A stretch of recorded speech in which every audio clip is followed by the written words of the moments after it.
Hi there, this is Rachel. I'm going to record my initial response video for Module 3. So I'm just going to go through first and just talk about some things that stuck out to me, and then also how to create those safe spaces. So the first thing that I kind of noticed, or kind of realized, I guess, once I started reading, was this whole idea of Christian privilege. Again, I mean, as soon as they started listing off examples, I was like, yeah, that's true. You know, you think about how a lot of stores and places are closed on Sundays, and that's considered like the holy day. You think about how we assume that we're going to have all our major holidays off, and we schedule vacations around that, and it's just like an assumption for us. So I think I understand it, and it's definitely true, but I think until you read or think about it, I think it just is something that, again, you take for granted. I think that that's a common theme through this whole course, for me at least. So a couple things that I kind of liked in the book. So one quote was that it's not so much that religion has been politicized, but that politics have been religionized. I think that's a good point, and I think you know, when you think about how things are discussed, or who's targeted for certain things, or I think that definitely plays a factor. And then just through reading like some of the Voices stories, and you know, there's always this big thing about the Pledge of Allegiance, and you know, I think about like when I was in school, and I'm sure when a lot of us were in school, like we said it every day, and that was that, you know.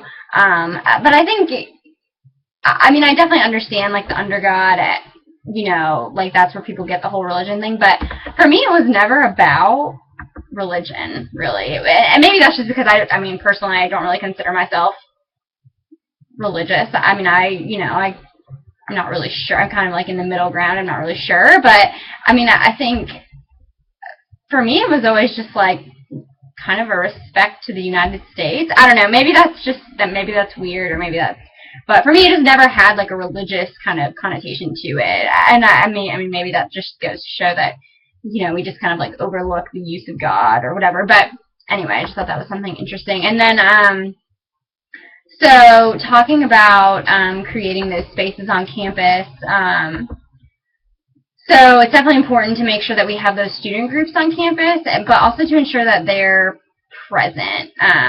So I guess this is more for religious groups, but I'll get to the LGBTQ group as well. But and also making sure that they have an advisor or someone that is able to support them, and also getting the word out like to the campus community. And going with that, I think it's really, really important that professors and even administration are knowledgeable about practices, holidays. I think this might be more of an issue in high school. I would like to think that in college, professors and administration and just overall is like a little bit more understanding of the traditions. But I mean, I think definitely in high schools, I mean, there needs to be like a designated space. I mean, that goes for colleges too. There should be maybe a designated space on campus for prayer. Or in high school, I mean, I read the story about like students, like them forcing the students to be in the lunchroom during Ramadan when they have to fast. So I think just being aware of some of those things, and just it's such a small accommodation that would have to be made that probably would make all the difference to students. So. And then the other thing was just guest speakers, I think, sometimes help. And I think especially, I mean, I know it costs money and whatever, but I think especially having someone that's really well known come in and kind of tell their story, and people are like, oh, you know, like it's kind of, sometimes it's just easier to hear it from someone that's well known, unfortunately. So moving on to LGBTQ students and their portion of kind of how we create those spaces where they can kind of figure out their identity and have the support. I think of all the videos, I think the DOMA conversation really jumped out at me. I'm familiar with it, but I didn't. I tuned in, but it's just interesting to hear, and I thought it was really funny. I can't remember who mentioned it, but he's like, traditional marriage. What? Like, if that's what you're concerned about, talked about Kim Kardashian, and it was like, really, heterosexuals are the ones screwing it up, divorce rates. And so I think it's interesting when you talk about traditional marriage and try to put a definition on that. I mean, I don't know. That's a tough thing. So the videos with the teens were really influential for me. I enjoyed those. I think two things that really jumped out: 20 to 40%. They said 20 to 40% of homeless youth identify as LGBTQ. That's pretty high, and I'm just curious if that's because like, their parents or families don't support their decision. And then 4 times more likely to commit suicide. I mean, that's really sad. I mean, it's sad when any kid commits suicide. I mean, you see these kids that are young. I mean, and I can only imagine, like, not feeling, let alone, I mean, kids are mean in general to even, like, the cool kids or whatever. I mean, everyone gets bullied, but I can only imagine when that's, I'm sure, just, like, a million times more. So, and then this whole thing makes me think about, just recently, when the NFL draft and Michael Sam was drafted, they acted like they kept showing his I mean, he wasn't at the draft because he was, like, a farther round, but they kept showing the video of his reaction over and over and over of him kissing his partner. For me, it was like, why are they still showing this? Like, it's a big deal, not because he's gay and he got drafted, openly gay, but because he's about to play in the NFL. Like, it's every guy's dream, So for me, it was just like, I just couldn't understand, like, he's celebrating. Why are we drawing all it almost took away from, like, his accomplishment of getting drafted to the NFL, because they just kept showing him kissing his partner. So that was just,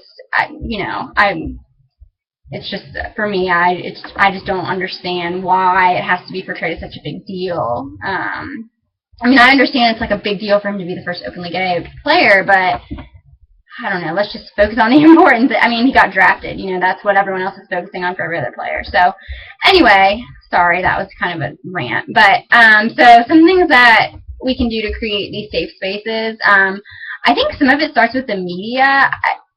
I know, I mean, I'll admit that I have been guilty of it too, but, you just hear it so often, like, oh, that's so gay, or, like, when we get to disabled students, like, oh, that's retarded, or whatever, and like, you think about it now, like, I think about it now, and I'm like, wow, that was really not nice, like, not cool to say, and I've made, obviously, a personal effort to not say it anymore, but I think part of it is the media, and that it's just so commonplace to say. That doesn't make it acceptable, but and then another thing that I thought of, I don't know if this is true, but when I was watching the videos about the teens, I kind of, like, started clicking on other videos, and an interview with Dr. Phil said that 86% of LGBTQ teens felt like they had no one to talk to, they didn't feel like they had a support from a single adult. So I wonder, this again is probably more relevant to high school, but I wonder if, like, you usually have, like, a designated college counselor. I wonder if, and I mean, I wouldn't want to, like, point anyone out or single anyone out, but I mean, I wonder if there's a counselor that these students knew they could go to if they had an issue or a concern, just so that they knew that it was a resource and it was public. Sorry, I'm going to try to hurry up. And then, I mean, I tend to think that colleges are more accepting, but I think that's an assumption. But obviously having those offices visible on campus, and also, I mean, college students need resources too, so ensuring that there is someone that they can talk to when they're on campus. And then also, I liked when they talked about becoming an ally. One of the best definitions that I saw in the book was someone joined with another person for a common purpose. And then also, becoming an ally forces you to recognize your privilege.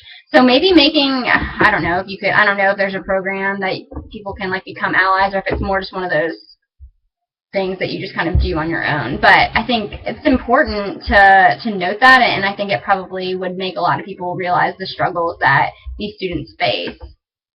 And then finally, I think the end of the chapter when Hillary Clinton read her speech about gay rights being human rights. I think that that's how we should think about it. I mean, I think you think of people, the Declaration of Independence and life, liberty, and pursuit of happiness. I think that's rights that we're supposed to be guaranteed, and not all people are guaranteed those rights. You're not really guaranteed the pursuit of happiness if you can't marry who you want to marry, if you can't work at a certain place, if you can't have benefits. I mean, all of those things are really kind of, I think, should be looked at as human rights, and maybe that will give people a better perspective. Like, you're given these rights, and then this person is not. So I think it could just be interesting to have that conversation. But okay, I'm sorry, I'm going to wrap up. That ran really long, but thank you, and looking forward to hearing your videos.